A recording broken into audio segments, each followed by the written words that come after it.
कुछ ऐसी औरतें हैं जो हमेशा अपने शौहर के बारे में कंपैरिजन करती रहती हैं। उनसे मैं आज एक बात कहना चाहता हूं कि तुम्हारा शौहर जैसा भी है ना, वो तुम्हारे लिए अल्लाह की तरफ से एक बहुत बड़ी नेमत है। और अक्सर ये जो कंपैरिजन है ना, ये जो मुआजना जो करती हैं अपने भाई से या अपने बाप से वो करने लगती हैं, ये इतनी बड़ी गलती है, ये इतना बड़ा ब्लंडर होता है, इतनी बड़ी नादानी है ना।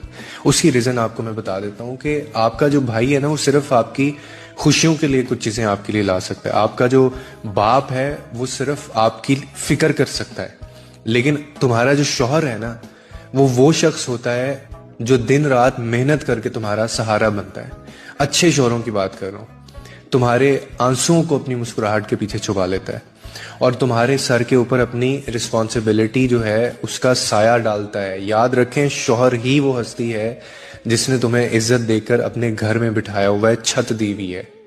उसके होने से है ये सारा कुछ, जो तुम्हें अपने कंधे का भी सहारा देता है, जो तुम्हारी ज़रूरतों को पूरा करने में, अपनी ख्वाहिशात और बच्चों की ज़रूरतें पूरे करने में वो अपनी ख्वाहिशात भी कुर्बान कर देता है।